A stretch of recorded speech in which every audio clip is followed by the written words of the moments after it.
Hello बच्चों, welcome back to Prashnottar. Today in our Samman batch we are going to continue Samman batch light session. So कल हम लोग ने light and human आई में content पूरा कवर कर लिया था, थ्योरी पार्ट कवर हो गया था। आज हम लोग पीवाईक्यू डिस्कशन करेंगे। कल मैंने 2 चैप्टर का टारगेट रखा था, है ना। कल हम लोग ने एक चैप्टर नहीं 2 चैप्टर खत्म किया था वन शॉट में, और आज हम लोग डिसाइड किया था कि उसके ऊपर पीवाईक्यूज करेंगे। तो बच्चों स्टार्ट करते सेशन को। जो बच्चे आज पहली बार जुड़ रहे हैं, तो बच्चे सम्मान बैच है एक free course for 10th students, जो 10th क्लास के बच्चे होते हैं, बोर्ड्स के लिए तैयारी कर रहे हैं, सीबीएसई बोर्ड्स के बच्चे, उनके लिए मैथमेटिक्स एंड साइंस का हम कोर्स लेकर आए हैं। इसमें हम लोग मैथ और साइंस के वन शॉट वीडियोस बनाते हैं, जिसके अंदर हमारा थ्योरी पार्ट होता है, उसके अंदर हम लोग पीवाईक्यूज भी करते हैं। तो ऐसा नहीं है कि सिर्फ आपको थ्योरी मिलेगा जिससे कि you will get the idea, but आपको प्रैक्टिस नहीं होगी। तो आपको पहले कंटेंट सिखाते हैं, उसके बाद हम लोग उसके ऊपर प्रैक्टिस भी करवाते हैं, जिससे कंप्लीट आपका कंटेंट है, जिससे कि प्रिपरेशन आपकी अच्छी हो जाए। ठीक है, तो आई थिंक एग्जाम्स बहुत करीब हैं और हम लोग का सिलेबस भी 99% जो है एकदम क्लोज आ गया, क्योंकि इसके बाद इलेक्ट्रिसिटी भी आज ही पढ़ेंगे हम लोग। तो आज का टारगेट और बड़ा रखते हैं, आज पीवाईक्यूज करेंगे लाइट के, और टॉप 20 क्वेश्चन हम लोग उसमें करते हैं। उसके बाद हम लोग क्या करेंगे, इलेक्ट्रिसिटी का सेशन भी कंटिन्यू करेंगे इसी सेशन में। ठीक है, तो बच्चों स्टार्ट करते हैं फटाफट। तो पहले देख लेते हैं कैसे आप हमसे जुड़ सकते हैं डेली। तो बच्चों जैसे मैंने पहले बताया है कि आप हमसे, जो बच्चे आज नए हैं पहली बार देख रहे हैं, ऑफलाइन मोड में भी जुड़ सकते हैं। आप अगर लखनऊ से बिलोंग करते हैं तो आप हमारे अलीगंज सेंटर पर आके अपने आप को फ्री ऑफ कॉस्ट इनरोल करा सकते हैं और हमसे ऑफलाइन क्लासेस ले सकते हैं। ठीक है, ऑफलाइन क्लासेस अलग ही एक्सपीरियंस होता है, आपको भी पता है। You can easily clear your all the doubts. Second platform है यूट्यूब। यूट्यूब पर आप हमसे अभी जुड़े हुए हैं। आपके पास 2 चैनल है, एक आपका प्रश्नोत्तर है, एक आपका प्रश्नोत्तर जूनियर है। तो प्रश्नोत्तर जूनियर आपको हमेशा रिकमेंडेड है, क्योंकि उस पर आपको पूरे साल 9th और 10th क्लास का कंटेंट मिलेगा। ठीक है, बट ऑन प्रश्नोत्तर आपको नीट और आईआईटी जेईई से कंटेंट मिलेंगे, जो कि 11th एंड 12th क्लास के बच्चों के लिए होते हैं और ड्रॉपर के लिए होता है। बट लाइव स्ट्रीम आपको दोनों पर मिलेगी, जो कि बाद में रिमूव हो जाती है प्रश्नोत्तर पे, बट जूनियर पर रिकॉर्डिंग्स आपको मिलेगी। तीसरा तरीका है, आप हमारे ऐप को डाउनलोड कर ले। ये सबसे बेस्ट तरीका है स्टडी का। इसमें आपको किसी प्रकार का कोई भी इंटरप्शन मिलेगा, डिस्ट्रैक्शन नहीं होगा, कोई एडवर्टीजमेंट नहीं मिलेगा। तो Prashnottar app is the best way to learn, क्योंकि इसमें भी आपको सारी चीजें फ्री मिल रही हैं, आपको किसी प्रकार का कोई चार्ज नहीं देना है। आप इसको डाउनलोड करेंगे, एक आपकी फ्री बैच बनी हुई जिसका नाम है सम्मान। ठीक है, सम्मान बैच के अंदर आप पहले तो प्रश्नोत्तर ऐप डाउनलोड करेंगे, 5 स्टार रेटेड है, प्ले स्टोर पर इजीली अवेलेबल है, आप डाउनलोड करेंगे। फिर आपको फर्स्ट इंटरफेस ऐसा मिलेगा, जिसमें आप मोबाइल नंबर डालेंगे अपना, you will get some OTP, and OTP verification के बाद आपको ये इंटरफेस मिलेगा, जिसके अंदर आपको क्लिक करना है on the batches section. Once you click on the batches, आपको क्या करना है, आपको एक ऐसा आइकन मिलेगा जिसमें आपको प्लस आइकन पर क्लिक करना है।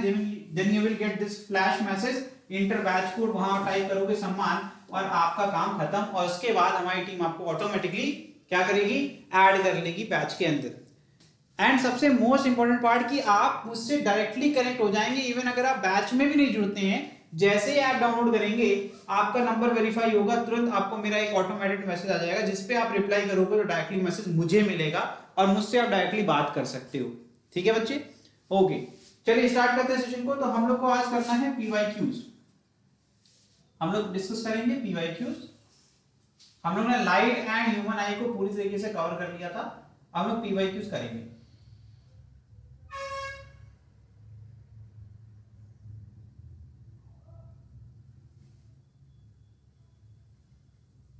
चलिए, तो मैंने जो थ्योरेटिकल क्वेश्चंस हैं उसके सॉल्यूशन भी प्रिपेयर करके ले आया हूं, ताकि आपको इजीली एक्सप्लेन कर सकूं और कैसे आपकी राइटिंग स्किल इंप्रूव होगी इसके बारे में आपको बता सकूं। तो सबसे पहला क्वेश्चन जो है वो देखिए क्या है, आपका कहां से आ रहा है बताइए। ये आपका आ रहा है रिफ्लेक्शन वाले पार्ट से, है ना। क्या लिखा हुआ है, define the terms angle of incidence, angle of reflection and plane of incidence. तो प्लेन ऑफ इंसिडेंस आपको ये सुनने में अजीब लग रहा होगा, लेकिन बेटा जिस सरफेस पर वो हिट करती है उसी कहते हैं प्लेन ऑफ। अब यहां पर देखो एक प्लेन बनेगा ना, एक तो प्लेन होता है जिसमें नॉर्मल इंसिडेंस और रिफ्लेक्शन वाली रे होती है, एक होता है प्लेन ऑफ जिस प्लेन पर आपका इंसिडेंट हो रहा है।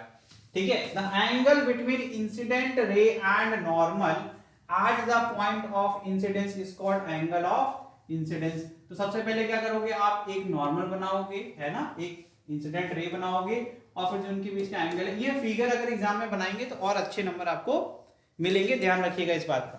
एक बार मैं स्क्रीन को चेक कर लेता हूं।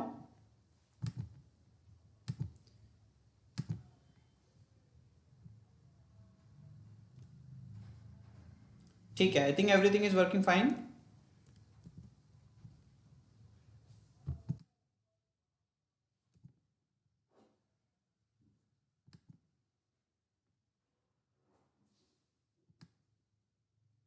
ठीक है, yes it is working. Good afternoon Harsh. चलिए आगे बढ़ते हैं। तो यहां पर आपका हो गया एंगल ऑफ इंसिडेंस के बारे में बात हो गई। ठीक है, आई थिंक क्लियरली दिखा है। The angle between the reflected ray and the normal at the point of incidence is called angle of reflection, जिसको एंगल आर से डिनोट किया जाता है। देखो ध्यान से, कह रहे हैं कि जब वो रिफ्लेक्ट होके आपके सरफेस से रिबाउंड होती है सेम मीडियम में, तो जो एंगल मेक करती है, ये आई थिंक मैंने बहुत अच्छे से क्लियर किया था।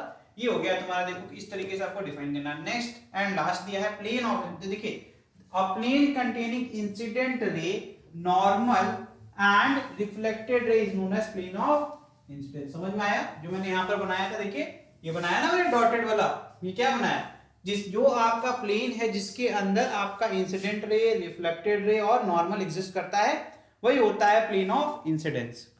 ठीक है, चलिए अब मूव करते हैं नेक्स्ट क्वेश्चन की तरफ।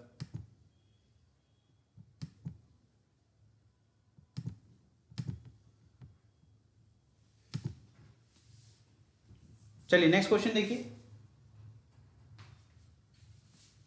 नेक्स्ट क्वेश्चन क्या है आपका, how can you identify the 3 type of mirror without touching them. बिना आपको टच किए आइडेंटिफाई करना है 3 टाइप्स ऑफ मिरर, तो आप कैसे करोगे? बेटा मैं एक चीज चेक कर रहा हूं जरा स्ट्रीम में, वही मैं चेक करके फिर आपको, हाँ ओके ठीक है। चलिए, तो हाउ कैन यू, क्वेश्चन कह रहा है how can you identify 3 type of mirror without touching them. पहले तो ये तो जान लो 3 टाइप ऑफ के होते क्या है, तो आप कहेंगे सर पहला होता है प्लेन मिरर, है ना। दूसरा हो गया आपका स्फेरिकल मिरर, और स्फेरिकल मिरर के 2 टाइप होते हैं। कौन कौन से? एक हो गया आपका कॉनकेव मिरर, और एक हो गया आपका कॉन्वेक्स मिरर। यही होता है ना बॉस। तो आप क्या इमेज फॉर्मेशन से आसानी से जान सकते हैं? मिरर में सिर्फ इमेज फॉर्मेशन कर लीजिए, इजीली बिना टच किए आप जान जाओगे कि क्या हो रहा है आपका। ठीक है, the image, if the image form is erect end of same size, जो कि आइडेंटिकल कही जाएगी, बट इन अपोजिट डायरेक्शन। देखो प्लेन मिरर तो रोज देखते हैं हम लोग घर में, है ना। तो आप अपन जब खड़े होते हो मिरर के सामने, तो आपको एक बंदा दिखता है जो आप की तरह होता है और आपके सेम साइज का होता है और आपकी तरफ उल्टा देख रहा होता है। ठीक, तो यहां पर वही तो कह रहे हैं, इरेक्ट हो गया, ठीक है, सेम साइज का और इक्वल डिस्टेंस पे होगा, बिहाइंड द मिरर होगा। ठीक है, as object and is in front of the mirror, then mirror is plane. तो कह रहे हैं अगर ऐसा होता है तो इसका मतलब है कि मिरर कैसा है, प्लेन मिरर है आपका। ठीक है, मिरर कैसा है आपका, प्लेन मिरर है।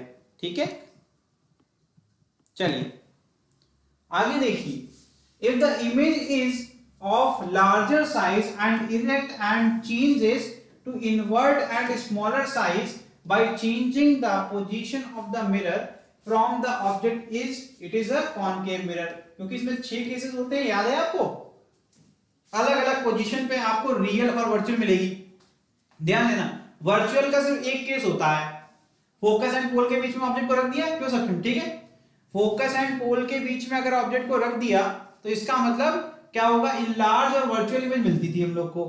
उसके बाद के जितने भी केसेस हैं वो सारे केसेस में आपको क्या देखने को मिलता था, आपको देखने को मिलता था रियल इमेज बनती थी, और कभी कभी इनलार्ज होती थी, कभी कभी इक्वल साइज की भी हो सकती है, और क्या होता है बताओ। हाँ, मतलब आप उसमें क्या होता है, इन्वर्टेड होती है आपकी इमेजेस। 6 केसेस है, जिसमें 5 केसेस आपके हैं। ठीक है, आपका पोजीशन क्या, अगर आपने सेंटर ऑफ कर्वेचर रख दिया तो आपको इक्वल में इन्वर्टेड मिलेगी, रियल नेचर की होगी, इक्वल साइज की होगी, इन्वर्टेड होगी, राइट। आपने पोजीशन चेंज कर दिया कि बियॉन्ड सेंटर ऑफ कर्वेचर है, तो आपका इमेज फॉर्मेशन डिफरेंट हो जाएगा। इस तरीके के केसेस आपको याद रखने चाहिए। तो इसका मतलब है कि अगर ऐसा होता है, ठीक है, तो फिर एक ही केस है, अगर लार्जर साइज का होगा तो इरेक्ट होगा और चेंज होगा, अगर हम करते इन्वर्ट हो जाएगा अगर हमने चेंज किया पोजीशन ऑफ द मिरर। ठीक है, तो ये हो गया आपका कॉनकेव मिरर। अगर इमेज आपकी स्मॉल है, इरेक्ट है सारे पोजीशन के लिए, तो क्या हो जाएगा, ये हो जाएगा कॉन्वेक्स मिरर। आपने नोटिस किया हो कॉन्वेक्स मिरर में क्या होता था, दो ही केस होते थे ना, कोई भी finite distance between pole and आपका सेंटर ऑफ कर्वेचर तो बियॉन्ड था, बिहाइंड द मिरर था। तो इसका मतलब है कि कहीं पर भी फाइनाइट डिस्टेंस पे रखोगे तो आपको स्मॉलर इमेज बनती थी। ठीक, तो ये हो गया आपका। और कॉन्वेक्स मिरर ही तो रियर व्यू मिरर होता है आपकी कार में। क्यों? क्योंकि बड़ा सा ट्रक छोटे से शीशे में दिख जाता है। तो इसका मतलब है इमेज फॉर्मेशन उसमें हमेशा कैसी होती है, स्मॉलर इन साइज होती है, ध्यान रखिएगा। ठीक है, छोटे साइज की आपको इमेज उसमें देखने को मिलेगी, इसीलिए उसको यूज भी किया जाता है।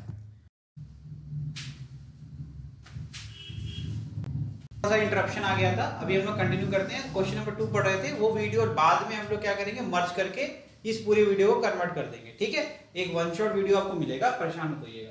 ठीक, दोबारा उसको शूट करने का कोई मतलब नहीं है। देखिए, तो हम लोग पढ़ रहे थे हाउ कैन यू आइडेंटिफाई, तो बच्चों क्वेश्चन नंबर 2 है आपका, how can you identify the 3 type of mirror without touching them. तो मैंने क्या आपको बताया, सबसे सिंपल तरीका क्या है, इमेज फॉर्मेशन। क्या बताया था मैंने, इमेज फॉर्मेशन। आप इमेज फॉर्मेशन से आसानी से ये आइडेंटिफाई कर सकते हैं कि वो प्लेन मिरर है या फिर कॉनकेव मिरर है या फिर कॉन्वेक्स मिरर है। ठीक है, कैसे, हम लोग ने इमेज फॉर्मेशन सारे केसेस पढ़े थे। तो प्लेन मिरर में क्या होता है, आपकी जितनी इमेज बनती है वो इरेक्ट बनती है, सेम साइज की बनती है और इक्वल डिस्टेंस पर पाई जाती है बिहाइंड द मिरर, मिरर के पीछे होती है, लेकिन उतनी दूरी पर जितनी दूरी तुम्हारी और मिरर की होगी। जैसे अभी हम कैमरे के सामने खड़े हैं, जितनी दूरी मेरी कैमरे से होगी, अगर मैं प्लेन मिरर उसकी जगह रख दूं तो उतनी ही दूर पर मेरी इमेज बनेगी मिरर के पीछे। ठीक, और जो उसका साइज होगा वो साइज सेम होगा और इरेक्ट होगी इमेज आपकी। ठीक, तो ये होगी property of the plane mirror. और अगर इमेज आपकी लार्जर साइज की बनती है, इरेक्ट बनती है, और जब मैं उसके आप मिरर की पोजीशन चेंज करता हूं या फिर ऑब्जेक्ट की पोजीशन चेंज करता हूं, तो आपकी इमेज कन्वर्ट हो जाती है इन्वर्टेड और स्मॉलर साइज में। ठीक है, सिर्फ पोजीशन चेंज करने से। तो इसका मतलब है कैसा मिरर है आपका, आपका मिरर कौन सा है, कॉनकेव। कॉनकेव मिरर में ही सिर्फ इन्वर्टेड इमेजेस बन सकती हैं, इन्वर्टेड भी बन सकती है, इरेक्ट भी बन सकती है। लेकिन कॉन्वेक्स मिरर में क्या होगा, कॉन्वेक्स मिरर में हमेशा आपकी किसी भी पोजीशन पर ऑब्जेक्ट को रख दो, आपकी जो इमेज बनेगी वो स्मॉलर इन साइज और इरेक्ट बनेगी और हमेशा वर्चुअल नेचर की होगी, ध्यान देना। तो ये हो गया, इस तरीके से हम आइडेंटिफाई कर सकते हैं किसी भी टाइप ऑफ मिरर को। ठीक है, चलिए नेक्स्ट क्वेश्चन देखिए। क्वेश्चन नंबर 3 क्या है, क्वेश्चन नंबर 3 एक न्यूमेरिकल है।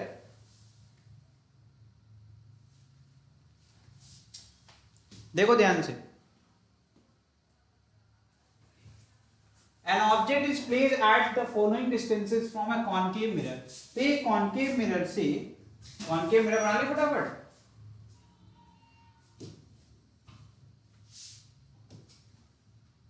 ठीक है, मैंने ये concave mirror बना लिया। ठीक है, एक concave mirror बना लिया। ये क्या हो गया तुम्हारा, पोल हो गया। ठीक है, प्रिंसिपल एक्सिस। क्या कह रहे हैं कि यहां जो फोकल लेंथ है, मतलब बेटा जो फोकस की दूरी है वो कितनी है, पोल से 15 सेंटीमीटर है। कितनी है, 15 सेंटीमीटर है।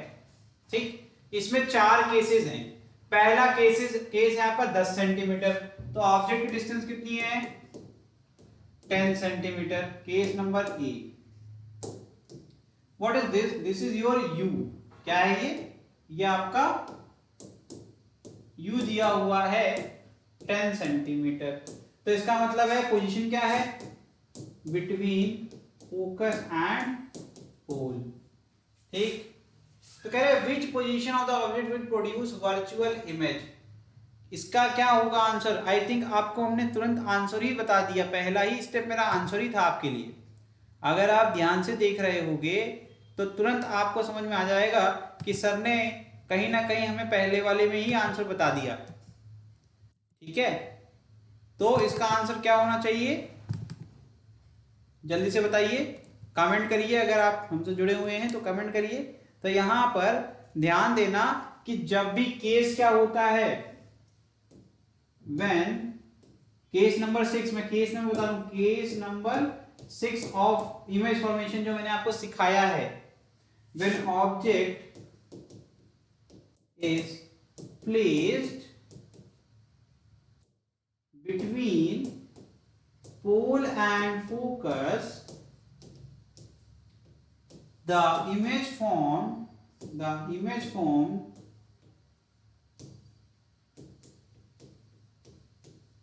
will be virtual, erect and highly enlarged in size.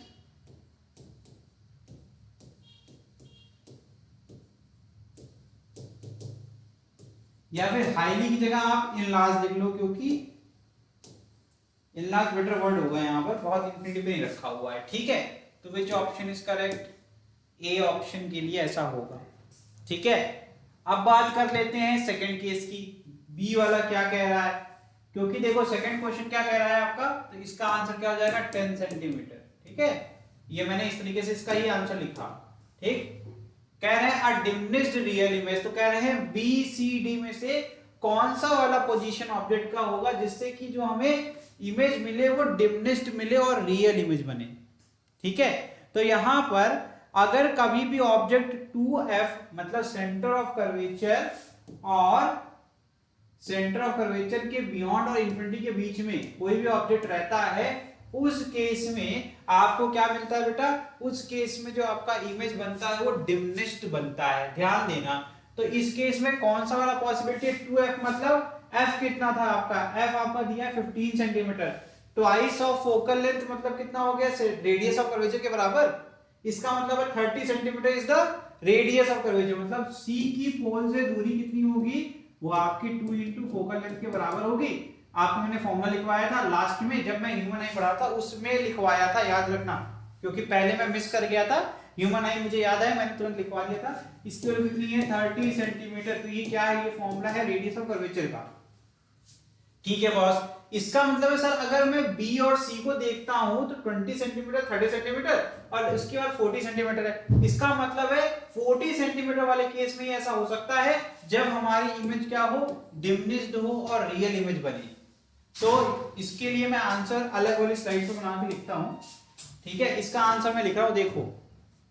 ठीक है, बी के लिए for object between 2f and infinity, for object between 2f and infinity, image formed, the image formed will be real, inverted and diminished. ठीक है, that is 40 centimetre in the above case. जैसा कि case हम लोग देख रहे हैं उसमें 40 सेंटीमीटर वाला ऐसा प्रतीत होता है। ठीक है, चलो नेक्स्ट क्वेश्चन देखते हैं बच्चे फटाफट। नेक्स्ट क्वेश्चन कह रहा है an enlarged real image. Enlarged real image का केस कौन सा है? याद है आपको? जब आपने ऑब्जेक्ट को कहां प्लेस किया? Centre of curvature and focus के बीच में प्लेस करते हैं, तब हमें इनलार्ज इमेज बनती है। इनलार्ज होती है, इन्वर्टेड होती है। ठीक है, और इमेज जो फॉर्मेशन आपकी होगी वो सेंटर ऑफ कर्वेचर के बियॉन्ड होती थी। ठीक है, आपको केसेस याद होने चाहिए। अगर केसेस याद नहीं रखोगे तो कभी भी क्वेश्चन नहीं कर पाओगे। मैं आपको एक बार दिखा देता हूं, लेकिन this is not the way, you have to learn, क्योंकि अब एग्जाम एकदम करीब आ गए हैं। कल मैंने पढ़ाया है, उम्मीद ये करेंगे कि आप लोग इसको अच्छे से याद भी रखो।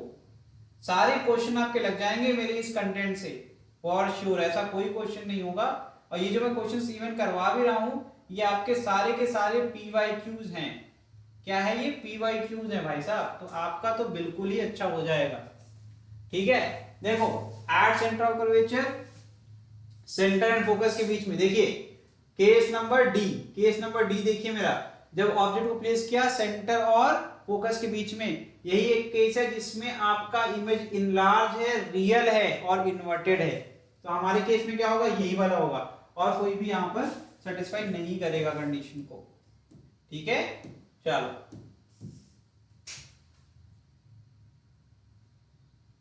ठीक है, चलो तो ये हो गया आपका केस नंबर थर्ड वाले के लिए। तो थर्ड वाले का आंसर लिख लीजिए, फॉर ऑब्जेक्ट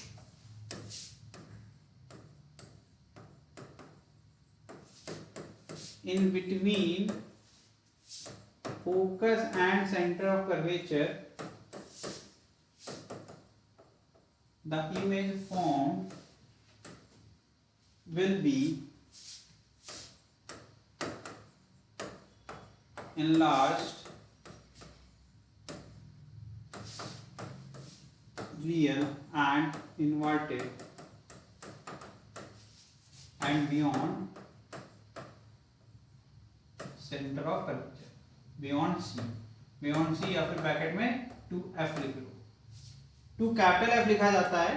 मैंने यहाँ पे ये जो लिखा है ये भी गलत कोई नहीं कह सकता है, बिकॉज मैंने उसकी लेंथ डिस्टेंस लिख दी होल से, तो 2f लिख लो। ठीक है, यहाँ फुल स्टॉप लगा लेना। ये हो गया तुम्हारा प्रॉपर आंसर। ठीक है, ठीक है, ये हो गया बेटा। तो इसके लिए दैट इज कौन सा वाला पार्ट होगा बताओ? सेंटर और फोकस के बीच में आपके पास सिर्फ 2 डिस्टेंस बची थी। 40 सेंटीमीटर हो गया था, 10 सेंटीमीटर हो गया था, 20 और 30 बची थी। तो देखो 30, तो देखो फोकल लेंथ 15 सेंटीमीटर है, 15 इंटू 2 करेंगे 30 मिल जाएगा, मतलब कि 30 centimetre is the length of radius of curvature. So it means there is only one option is possible, that is 20 centimetre. Object is placed at 20 centimetre from pole. ठीक, last वाले case के लिए देख लेते हैं फटाफट। अब तो क्लियर है कि उसका आंसर क्या होगा, इमेज ऑफ सेम साइज, मतलब when object is placed at centre of curvature. लिख लो,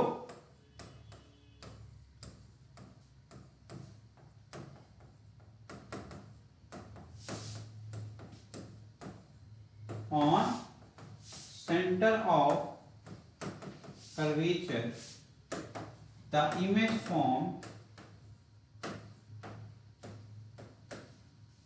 form will be of same size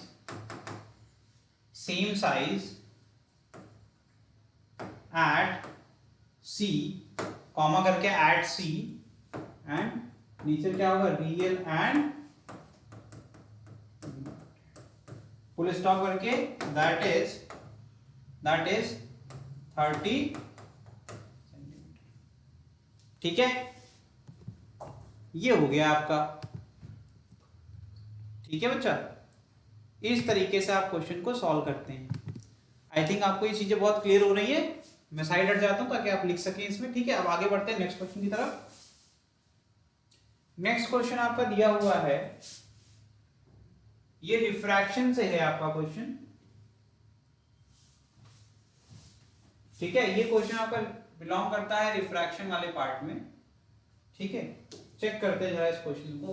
यहां दिया हुआ refractive index of turpentine oil, kerosene oil and alcohol are 1.47, 1.44 and 1.36 respectively. ठीक है, कोई दिक्कत नहीं है।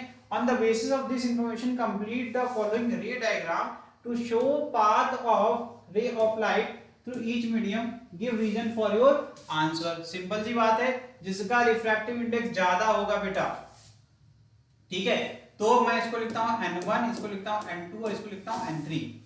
ठीक है, फॉर इजी अंडरस्टैंडिंग। तो क्लियर है कि सर टर्पेंटाइन ऑयल का जो रिफ्रैक्टिव इंडेक्स सबसे ज्यादा है, उसके बाद केरोसिन का है, उसके बाद अल्कोहल का है। इसका मतलब है सर ऑर्डर होगा N3 is greater than N2 is greater than N1। मतलब क्लियर है sir, N1 is your first. अगर आप रिफ्रैक्शन होगा इसमें, देखो कितनी बार रिफ्रैक्शन होगा, फर्स्ट रिफ्रैक्शन अल्कोहल वाली लेयर पे होगा, फिर सेकंड रिफ्रैक्शन केरोसिन पर होगा, और फिर लास्ट में क्या है आपका टर्पेंटाइन ऑयल है, उसके आगे में बियॉन्ड जाना है तो वो होगा। ठीक है, फिर वापस सेम मीडियम में आ जाएगा। ठीक है, तो आपका यहाँ पर लेवल्स क्या क्या हैं। ठीक है, तो रेयरर मीडियम हम कहते हैं, इसको डेंसर कहते हैं। ठीक है, फिर अगर हम केरोसिन और टर्पेंटाइन को कंपेयर करेंगे in case of N2 and N3, तो N2 क्या हो जाएगा, रेयरर मीडियम हो जाएगा कंपेयर टू कंपेयर टू टर्पेटाइन। ठीक है, क्लियर है। तो इसका मतलब है कि रेयरर से डेंसर जब जाती है रेज तो नॉर्मल की तरफ बेंड होती है। ठीक है, ये आपका केस होता है फॉर रेयरर टू डेंसर। तो अब इससे जब नीचे जाएगी तो यहां पर ये हिट कर रही है अगर, तो फिर क्या होगा, और करीब हो जाएगी, इस तरीके का डायग्राम कुछ बनेगा। तो हम इस तरीके से बनाते हैं, वापस से देखो। और जब डेंसर से रेयरर में आती है तो क्या होता है, वापस वो क्या होता है, वो दूर जाती है हमारे नॉर्मल से। ठीक है, नॉर्मल से दूर जाती है रेज। ठीक है, सिंपल था ये। चलिए देखते हैं, इसको बना के देखते हैं, बिना बनाए आपको आइडिया नहीं लगेगा। ठीक है, तो पहले केस में क्या होगा, ध्यान से देखो। पहले केस में क्या होगा, पहले आप अल्कोहल और आपका केरोसिन के बीच में देख लो। तो मैं अगर इसी को कंटिन्यू करना चाहता हूं तो मैं अगर इसको कंटिन्यू करूंगा, मैं इसको करूं कि नया बना लूं, इसी को कर देते हैं यार, क्या ही दिक्कत है। ये आपकी इंसिडेंट रे है। तो सबसे पहले मैं क्या करूंगा, एक नॉर्मल बनाऊंगा। क्या बनाऊंगा, नॉर्मल। ठीक है, इज इट क्लियर। तो पहली बेंडिंग होगी, तो मैंने पहले बेंडिंग ऐसे दिखा दी। ओके, ये गलत हो गया, मतलब गलत तो नहीं हुआ लेकिन आपको लगेगा नहीं कि ये बेंड हुआ। ठीक, मैं कलर चेंज करूंगा तब आपको समझ में आएगा कि ये बेंडिंग कैसे हो रही है। ठीक है, अब मैं ब्लू कलर यूज कर रहा हूं टू शो सम बेंडिंग। ठीक है, दिख रही है आपको बेंडिंग। अगर आपको नहीं दिख रही है तो अब देखना दिखेगी। अब दिख रही है, ये क्या है, it was the path which was suppose to be followed by the ray of light, but ऐसा हुआ नहीं मीडियम चेंज होने की वजह से। फिर क्या करेंगे, वापस एक नया नॉर्मल बनाएंगे। ठीक है, ये आप एंगल ऑफ रिफ्रैक्शन हो गया, ये आप एंगल ऑफ इंसिडेंस हो गया। ये जो एंगल ऑफ रिफ्रैक्शन है वही बन जाएगा हमारा नया एंगल ऑफ इंसिडेंट।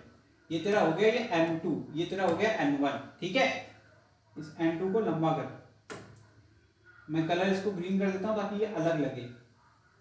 ठीक, और इसके बाद मैं येलो कलर यूज करता हूं लास्ट के लिए।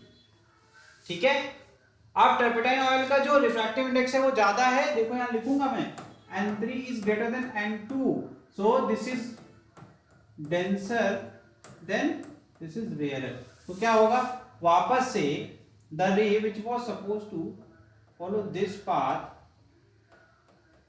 ठीक है, क्लियर है, क्या होगा, बेंडिंग हो जाएगी ये इस तरीके से। ये क्या हो गया, ये आपका हो जाएगा R2, ये हो जाएगा तेरा R1। ठीक है, और ये तेरा क्या हो जाएगा, I है, ये क्या हो जाएगा तेरा I1। जो I1 है वो R1 के बराबर होगा क्या, बिल्कुल सही बात है। ठीक है, कैसे किया, दो नॉर्मल है बेटा, दोनों परपेंडिकुलर है, दोनों के बीच में एक रे जा रही है, इसका मतलब ये क्या है, अल्टरनेट इंटीरियर एंगल। ठीक है, इस तरीके से बनाया जाता है। तो ये होगा आपका कंप्लीट रे डायग्राम। ठीक है, चलिए नेक्स्ट क्वेश्चन क्या कह रहा है, सेकेंड वाले केस में क्या होगा। अब इस केस में दूर जाएगा कि करीब जाएगा, बताइए।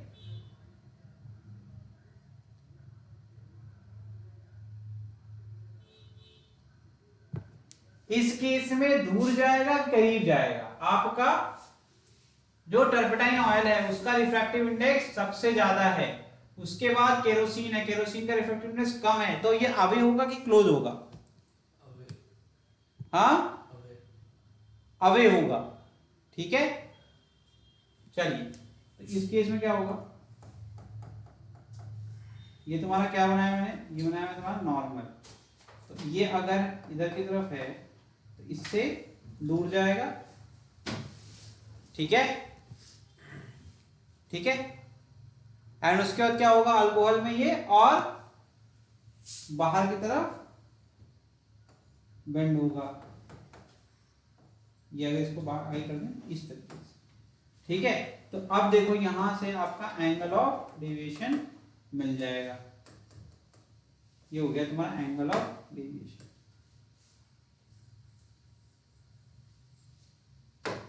मैं फटाफट सही कर देता हूं, ये हो गया तुम्हारा, ये तुम्हारा हो गया फर्स्ट रिफ्रैक्शन। ठीक है, ये हो गया तुम्हारा आई। ठीक, फिर ये उसके बाद ये R2 हो गया, तुम्हारा I1 हो गया, ठीक है, तुम्हारा R1 हो गया, ठीक है, क्लियर हो गया, ठीक है, ये हो गया बेटा, ठीक है, इस तरीके से बनेगा डायग्राम। नेक्स्ट क्वेश्चन देखिए। हाँ, इसका तो बता दिया हमने, सोल्यूशन देखने की कोई जरूरत नहीं है, मैंने खुद ही बता दिया आपको। अब इसका सोल्यूशन मैंने ऑलरेडी बनाया, क्योंकि इसमें आपको बताना नहीं है, बस आपको राइटिंग स्किल दिखानी है कैसे लिखा जाता है एग्जाम में। तो देखो यहाँ पर डिफरेंस निकालना है रिफ्लेक्शन और रिफ्रैक्शन के बीच में, आपको खुद ही पता है रिफ्लेक्शन क्या होता है। इसमें जो आपका it is phenomena of bouncing back of रे, मतलब इसमें क्या होता है, जब रे इंसिडेंट करती है जिस मीडियम से आ रही है उसी मीडियम में बाउंस करके वापस चली जाती है, लेकिन रिफ्रैक्शन में मीडियम ही बदल जाता है। देखिए, it is the phenomena of bending of a ray of light when it travels from one medium to another, ठीक है। यहाँ पर स्ट्राइक करने के बाद ये सरफेस से वापस हो जाती है। यहाँ पर angle of incident angle of reflection के बराबर होता है, लेकिन यहाँ पर ये पॉसिबल ही नहीं है। अभी देखो, आपने खुद ही बनाया है, ठीक है, अभी देखिए आपने खुद ही बना के देखा है, ठीक। एंगल ऑफ इंसिडेंट कभी भी बराबर नहीं होगा एंगल ऑफ रिफ्रैक्शन के। उसका reflection can take place from any surface, refraction can take place from a transparent surface only, क्योंकि भैया ट्रांसपेरेंट नहीं होगा तो इंटर कैसे करेगी लाइट, ओपेक के ऊपर करा पाओगे क्या? ओपेक मतलब क्या होता है, जहां से लाइट कभी भी पास हो ना सके, ठीक है, ऐसा सरफेस, ठीक। तो ये हो गया आपका। नेक्स्ट क्वेश्चन,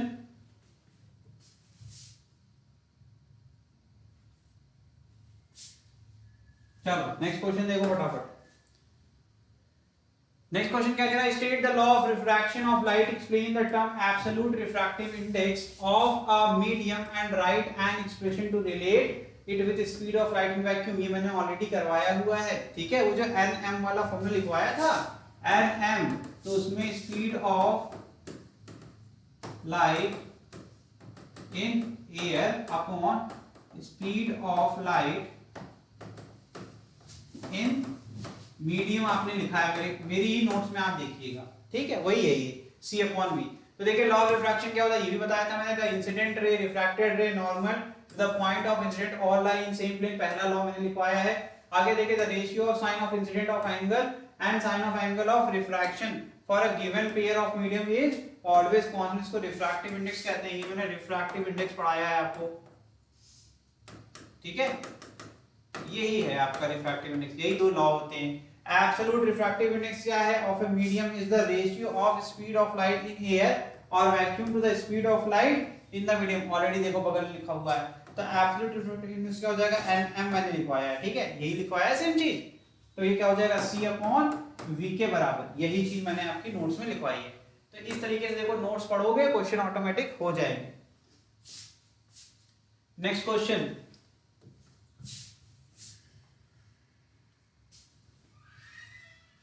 ठीक है, यहां देखिए क्वेश्चन लिखा है, for same angle of incidence, आपके सेम एंगल ऑफ इंसिडेंस के लिए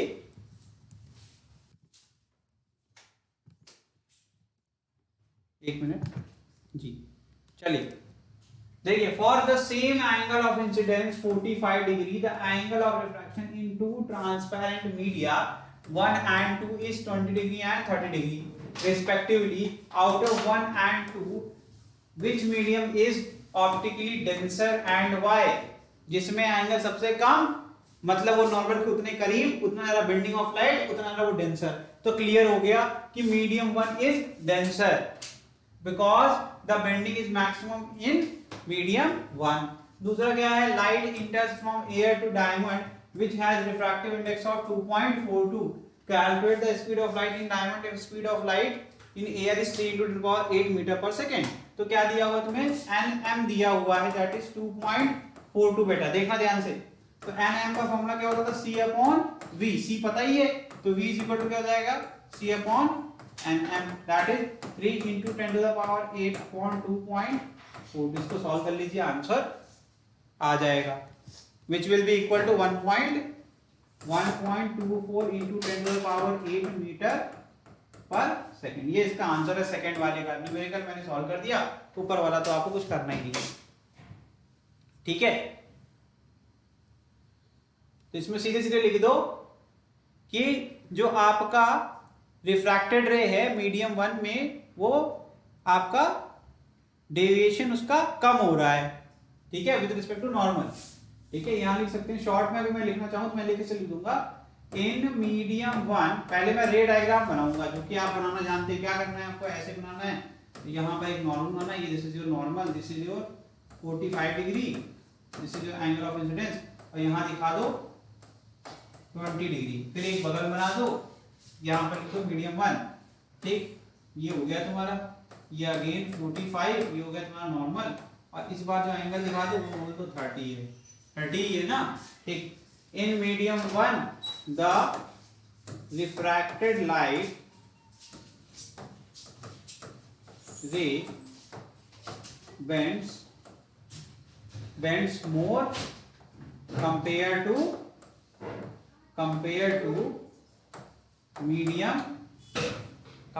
medium 2। ठीक है, 1 मिनट, इलेक्ट्रिसिटी का इशू हो गया, अभी ठीक कर देते हैं।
चलिए स्टार्ट करते हैं, मुझे रिकवर हो जाए। तो इसमें ध्यान देना कि जो आपकी बेंडिंग है, बेंडिंग को ध्यान देना कि बेंडिंग जो होती है जब डेंसिटी ज्यादा होती है मटेरियल की, या फिर रिफ्रैक्टिव इंडेक्स की वैल्यू ज्यादा होती है, उसमें ज्यादा बेंड होती है लाइट। मतलब कि बेंडिंग मतलब है कि नॉर्मल की तरफ शिफ्ट हो जाएगी। और अगर हम यहाँ पे करें डिफ्लेक्शन वर्ड यूज करेंगे तो डिफ्लेक्शन कम होगा। जब ज्यादा बेंडिंग होगी डिफ्लेक्शन कम होगा, क्योंकि डिफ्लेक्शन नॉर्मल के रिस्पेक्ट में देखा जाता है। तो नॉर्मल से एंगल कम होगा तो डिफ्लेक्शन भी आपका कम होगा। ठीक है, तो इसका आंसर तो बहुत सिंपल था। ठीक है, अभी इसके अपकमिंग क्वेश्चन देखते हैं हम लोग।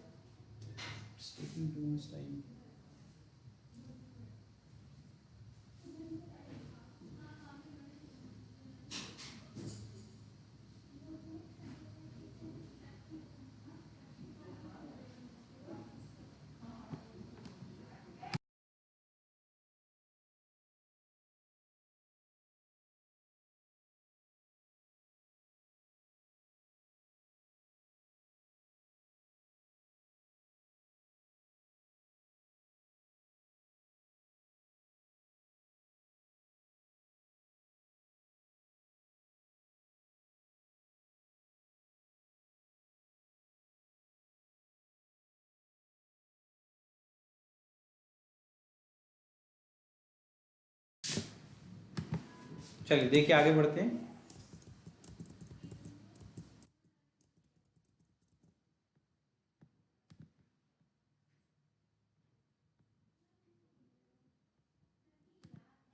एक बार इसको देख लीजिए।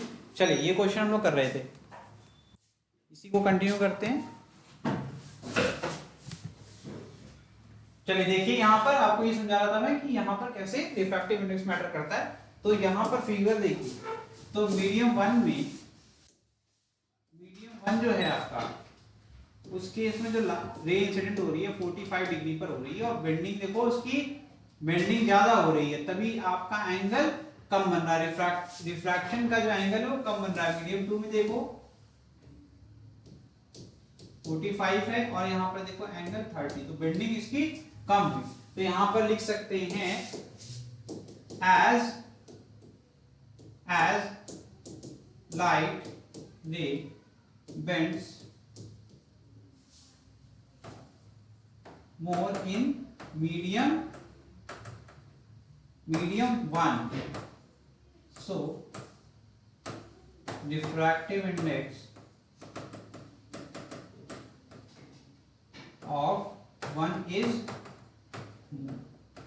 देखो ये ठीक, ये बाकी चीजें सेकंड वाला तो मैंने यहाँ सॉल्व कर दिया। ये आपका ए हो गया और इधर हो गया आपका, इधर तुम्हारा ए हो गया और इधर आपका बी वाला क्वेश्चन हो गया। ठीक है, चलिए आगे बढ़ते हैं फटाफट। नेक्स्ट क्वेश्चन देखिए, एक न्यूमेरिकल है छोटा सा, देखिए फटाफट। यहां दिया हुआ है 5 centimetre tall object is placed perpendicular to the principal axis of a point. ये क्या दिया हुआ, this is your height of object बेटा, ठीक। और फोकल लेंथ क्या है आपकी 20 centimetre, the distance of the object from the lens is 30 centimetre. तो ये आपको क्या दिया हुआ, दिस इज योर यू, ठीक है।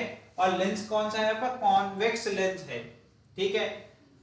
आगे क्या कह रहे हैं, फाइंड द, फर्स्ट क्वेश्चन है पोजीशन, दूसरा क्या है नेचर, तीसरा क्या है साइज। तो पूरा का पूरा इमेज फॉर्मेशन करके आप क्या करेंगे, लेंस फॉर्मूला यूज करेंगे, लेंस मेकर फॉर्मूला।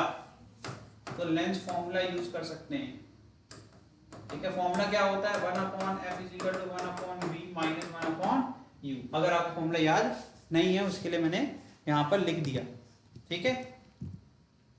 चलो इसको यूज करते हैं, फटाफट सॉल्व करते हैं। क्या क्या गिवन है, सबसे पहले तो गिवन लिख लो। गिवन है आपका हाइट कितना बेटा, 5 सेंटीमीटर।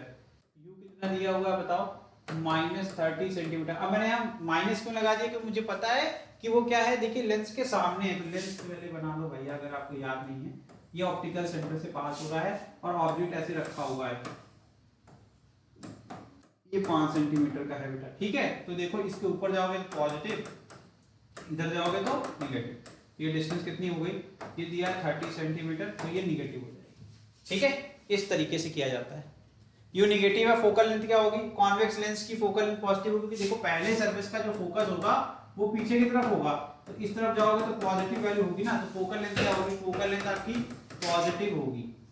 और वैल्यू कितनी दी हुई है, 20 सेंटीमीटर, 20 सेंटीमीटर, ठीक है। सारी वैल्यू उठा के पुट कर दो, आंसर आ जाएगा। आपको निकालना क्या है, पोजीशन निकालना, तो v निकालना, तो 1/v का फॉर्मूला क्या हो जाएगा, 1/f + 1/u, 1/20 माइनस 1/30। सॉल्व कर लीजिए, ठीक है।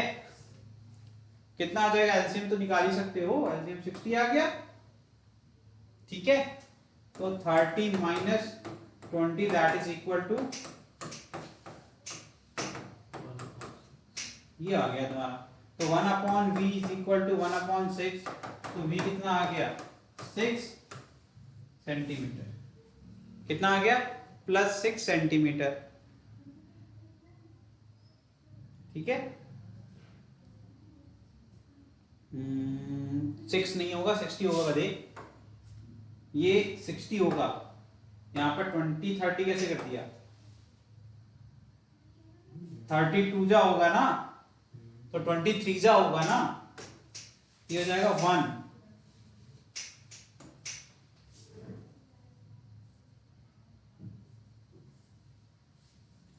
तो 1/60 इट विल बिकम 60 सेंटीमीटर, ठीक है।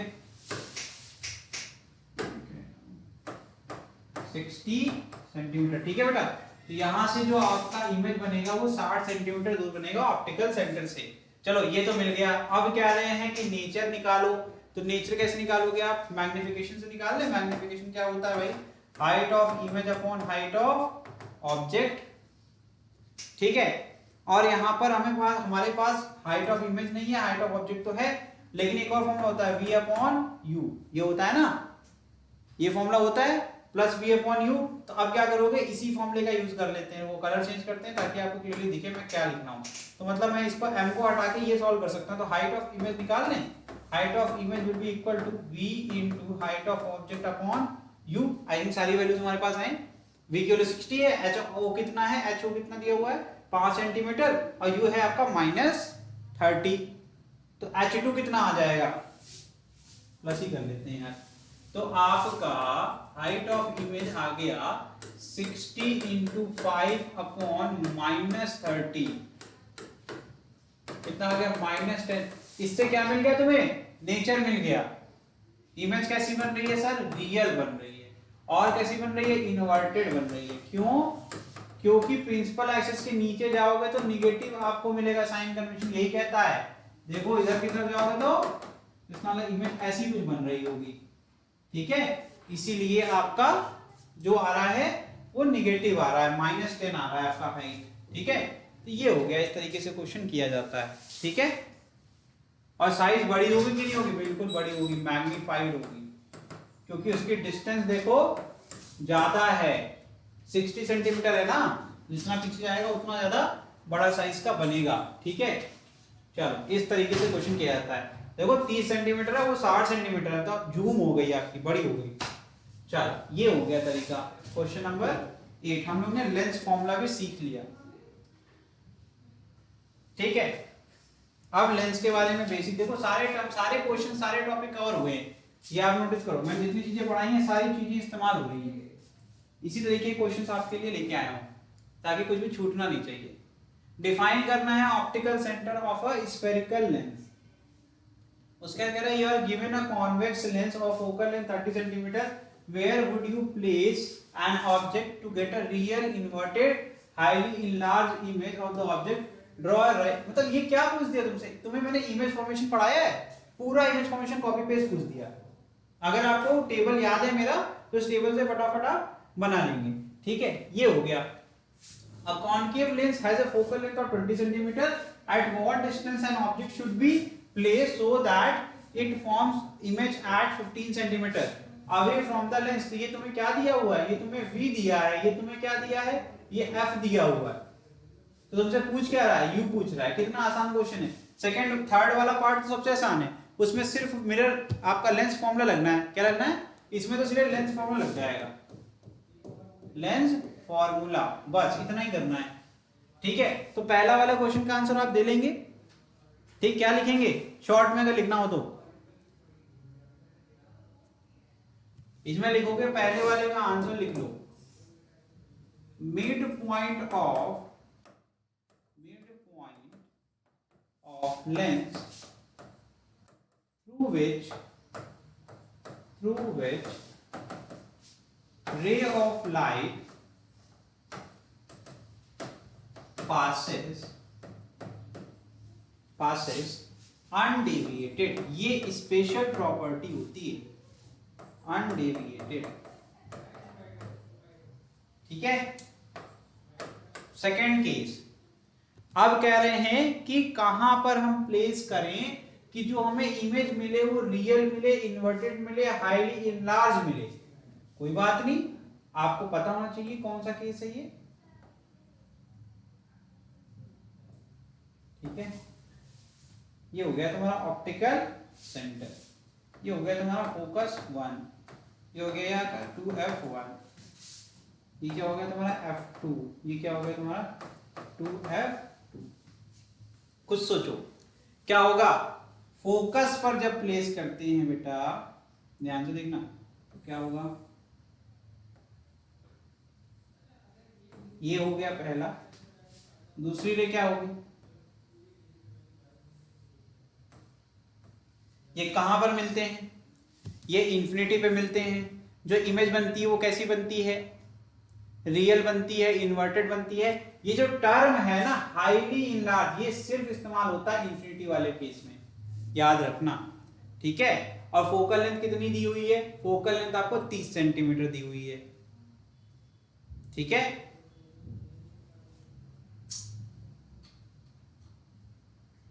ठीक है, ये हो गया तुम्हारा रे डायग्राम बना दिया मैंने, ऐसे डॉट डॉट डॉट बना लेना, ठीक। नेक्स्ट लास्ट वाले केस के लिए मैं एक स्लाइड ऐड कर रहा हूं। देखो केस नंबर 3 क्या था, एक बार क्वेश्चन तो पढ़ ले, क्वेश्चन ही नहीं पढ़ा। हाँ, आपका दिया हुआ है f दिया है 20 और v दिया है 15, ठीक है, u निकालना है। c वाले केस में f दिया है आपका 20 सेंटीमीटर, v दिया है आपका 15 सेंटीमीटर। आपसे पूछ रहे हैं u बताओ, तो 1/f बराबर होता है 1/v माइनस 1/u, ठीक है, ठीक है, सिंपल है। तो 1/u इज इक्वल टू क्या हो जाएगा बताओ, इसको इधर भेज दिया पॉजिटिव हो जाएगा, इसको इधर भेज दिया नेगेटिव हो जाएगा, तो 1/u बराबर 1/v माइनस 1/f से वैल्यू पुट करनी है बेटा, ठीक है। और v क्या होगा, v का नेचर क्या होगा, देखो निगेटिव होगा या पॉजिटिव होगा, ध्यान से करना इस केस में बड़े ध्यान से करना। क्या कह रहे हैं भाई, 15 सेंटीमीटर फ्रॉम द लेंस कह रहे हैं,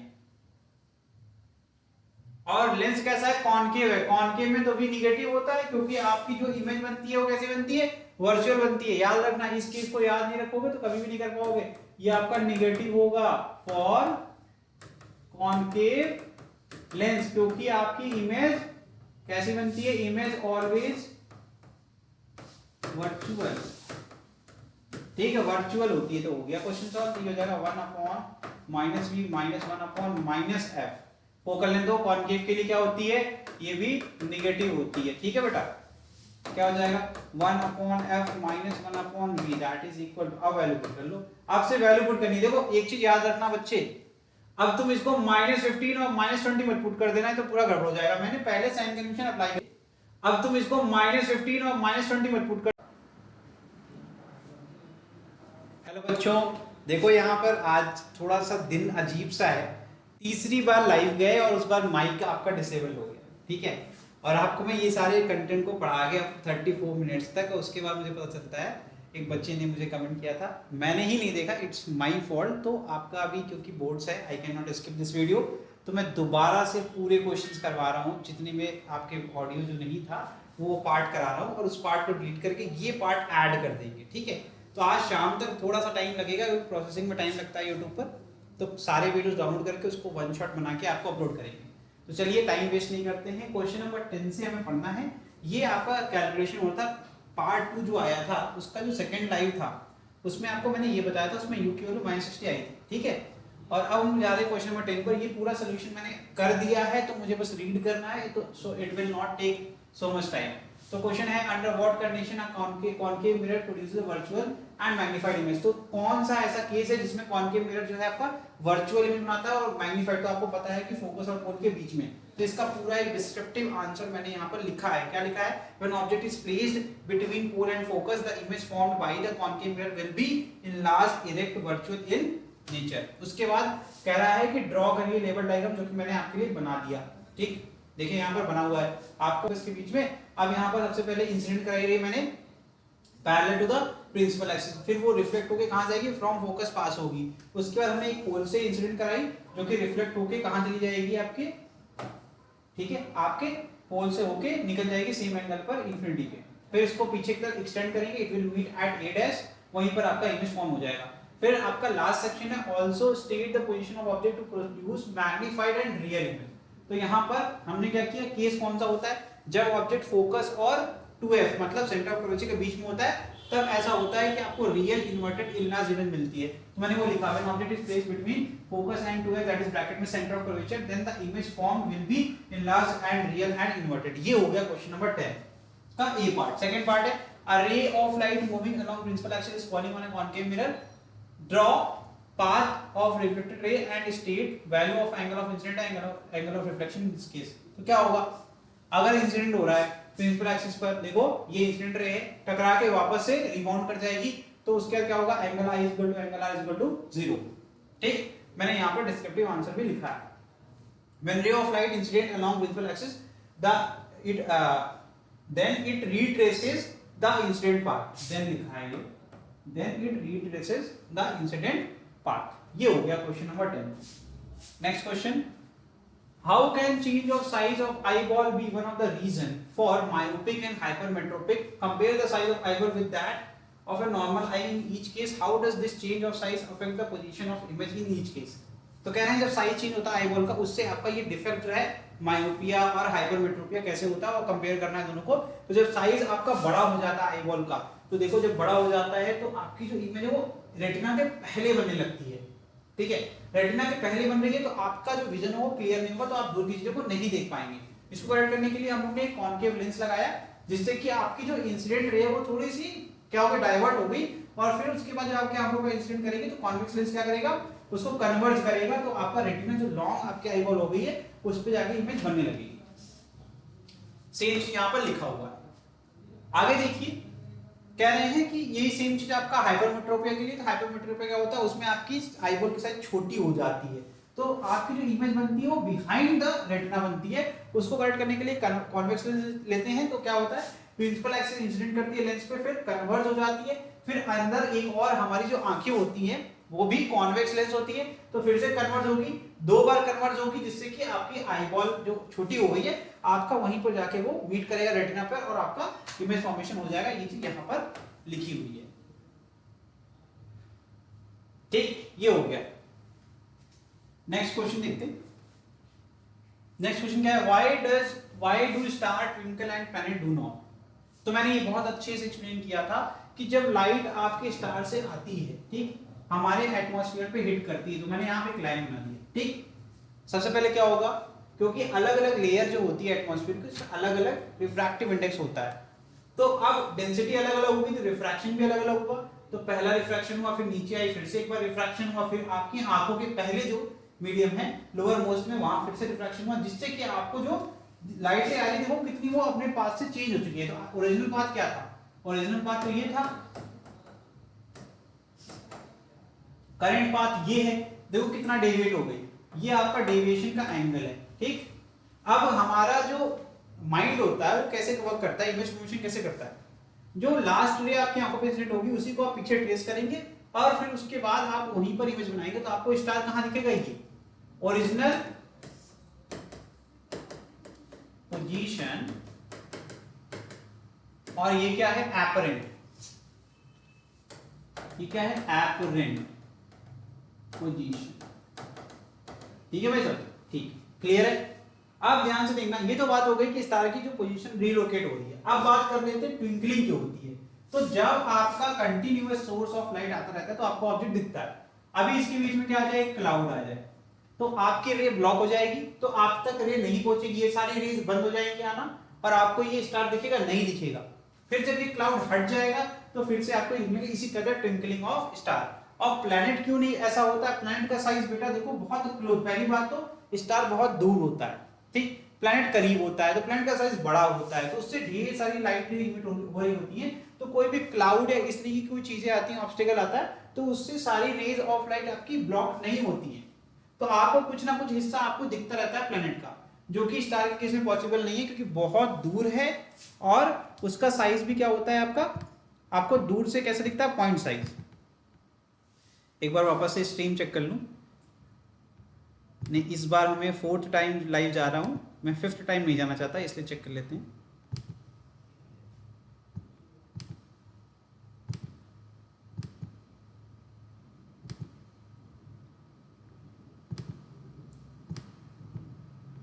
आई थिंक वॉइस क्लियर है।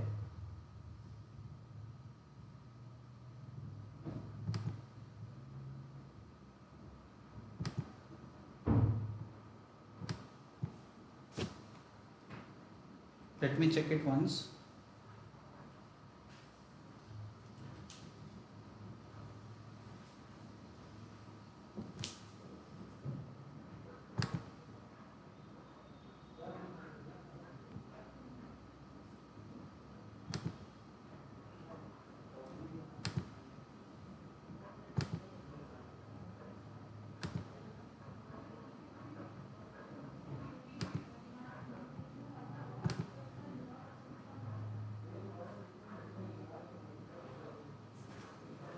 एक बार मैं चेक कर लूँ, उसके बाद कंटिन्यू करेंगे।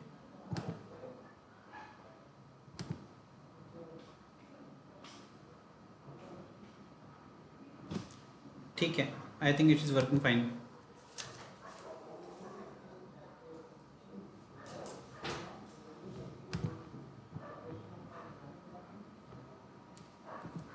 चलो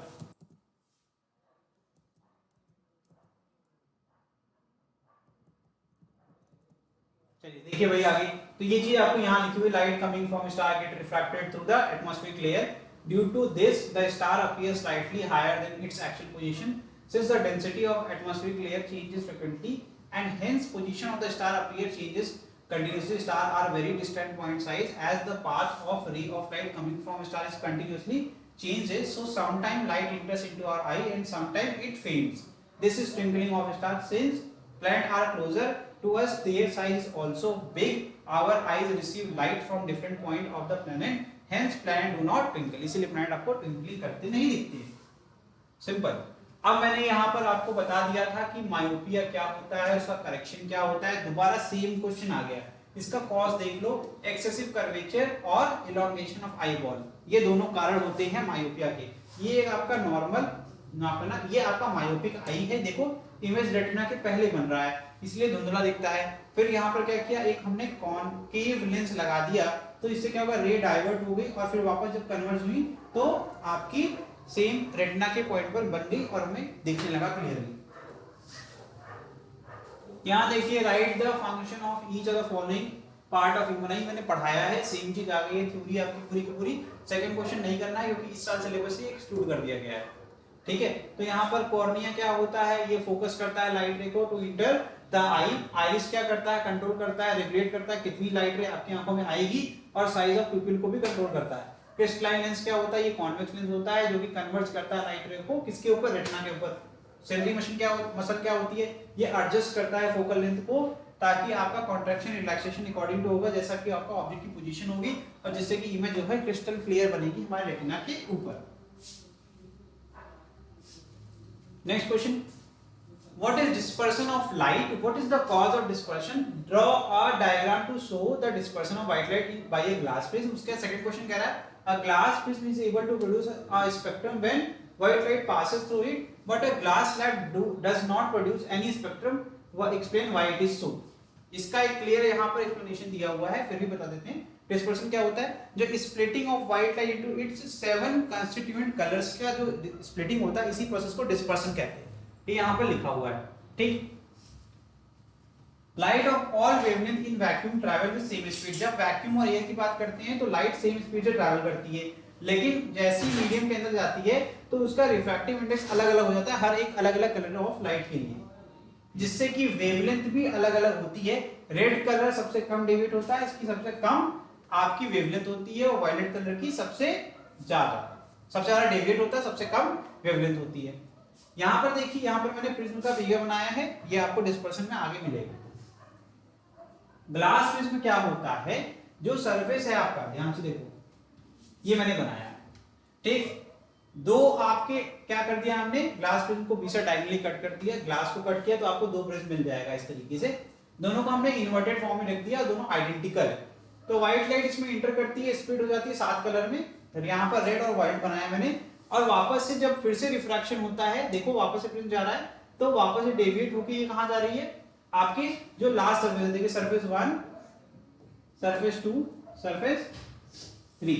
सरफेस 3 पे क्या होगा, अब देखो इनके बीच का जो डिस्टेंस है, यहां पर इस पॉइंट का ये कम है और ये ज्यादा है, डेविएशन वायलेट का ज्यादा है. अब देखो यहां पर क्या होगा, इस बार जो डिस्टेंस है रेड के लिए वो ज्यादा है, वायलेट के लिए कम है. अब क्या होगा, जब तक ये सारे कलर्स रीच करेंगे सरफेस 3 को 1 से 3 में, सारे के सारे फिर वापस से सेम टाइम पर रीच करेंगे सरफेस को, जिससे कि वापस से वो मिल जाएंगे, मर्ज हो जाएंगे. और एयर में सबकी स्पीड सेम होती है, जैसे निकलेंगे तो वापस से सारे रिकंबाइन होकर व्हाइट कलर के फॉर्म में बाहर आएंगे. यही चीज यहाँ पर लिखी हुई है. ठीक है, a glass slab whose focus are parallel can be considered comprising two prisms of same refractive angle.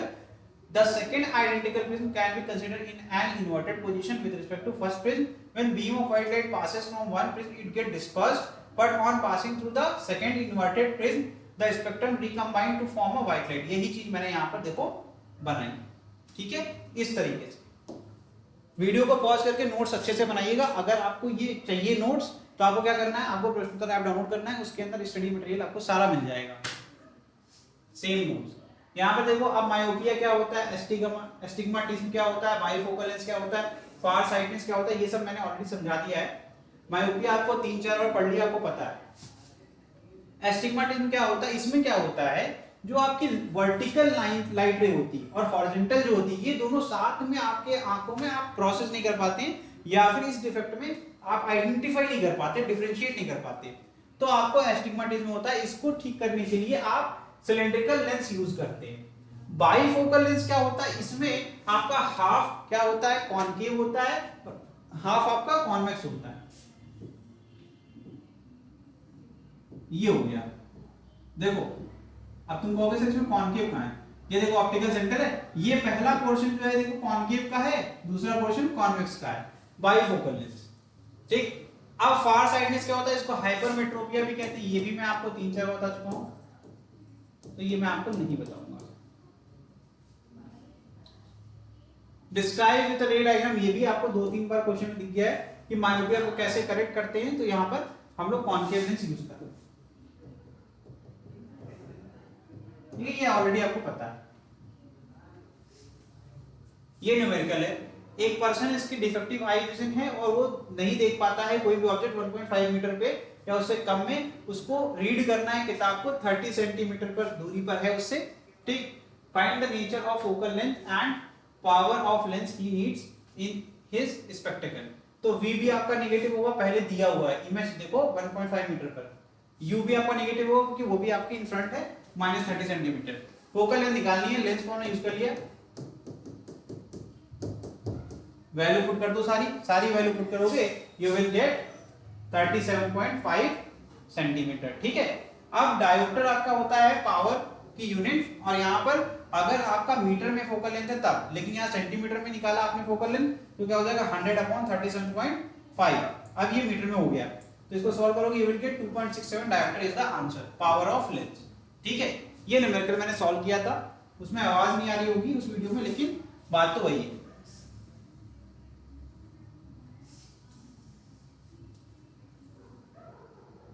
Next question है आपका डिस्पर्जन ऑफ व्हाइट लाइट, और इसका डायग्राम बनाना। देखो ये 2 बार क्वेश्चन हो गया, ये भी मैंने आपको बताया 2 बार क्या हो गया, पीवाईक्यूज में इसी तरीके से रिपीट हो रहे क्वेश्चन, इसलिए मैंने यहाँ पर दिखाया। ये फिगर मैंने बनाया था, सेम चीज यहाँ पर बनी हुई है।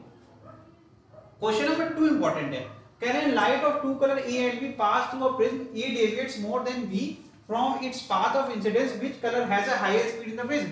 तो जिसका डेविएशन आपका कम होगा उसकी स्पीड ज्यादा होगी। velocity of red is higher than velocity of violet light। Come deviation देखो इसी का हो रहा है। ठीक है, तो ऑप्शन इसमें बी सही है। ठीक, नेक्स्ट क्वेश्चन देखो, what is presbyopia. Presbyopia आपका डिफेक्ट होता है एजिंग के कारण। Presbyopia is a kind of eye defect in old person due to ageing. It happens due to decrease in flexibility of eye lens and weakening of ciliary muscle. Ciliary muscle क्या होती है, contract नहीं कर पाती, इलॉन्गेट नहीं कर पाती हमारे इसको लेंस को, इसीलिए यहां पर आपको विजन क्लियर नहीं होता, क्योंकि वो कमजोर हो जाती है एजिंग के साथ। लास्ट क्वेश्चन है ये आपका, Sushil went to a eye specialist for checkup, he prescribed him to use spectacle of lens जिसका पावर होगा 0.5 डायोप्टर। तो फोकल लेंथ कितनी आ गई आपकी, +2 मीटर आ गई। ठीक है, सिंपल फॉर्म था P = 1/f, F = 1/P। अच्छा, अगर फोकल लेंथ पॉजिटिव है तो लेंस कैसा होगा, कॉन्वेक्स होगा। और अगर कॉन्वेक्स लेंस यूज कर रहे हैं तो कौन सा डिफेक्ट आप कर रहे हैं, आपका हमेशा रेटिना के बिहाइंड इमेज बन रही है, तो आप क्या कर रहे हैं, कन्वर्जिंग लेंस यूज करेंगे जो कि कॉन्वेक्स लेंस होगा फॉर हाइपरमेट्रोपिया। तो ये था आपका लाइट का सेशन। ठीक है, और यहां पर आपका लाइट पूरी तरीके से कंप्लीट हो जाएगा। लाइट एंड ह्यूमन है 2 चैप्टर फिजिक्स से कंप्लीट हो गए। कल हम लोग पढ़ेंगे करंट इलेक्ट्रिसिटी, और इलेक्ट्रिसिटी के बाद संडे को हो सकता है हम लोग सेशन ले जिसमें हम लोग मैग्नेटिक इफेक्ट पढ़ेंगे। 2 चैप्टर बचे हुए हैं आपके, जो आपका सिलेबस है उसके हिसाब से 2 चैप्टर हैं, आपको अच्छे से प्रिपेयर करना है। और हमारे साथ ऐसे जुड़े रहने के लिए आपको कहना, चैनल को लाइक करना है, शेयर करना है और सब्सक्राइब करना है। ठीक है, चलिए थैंक यू। सब्सक्राइब करना है, ठीक है, चलिए थैंक यू।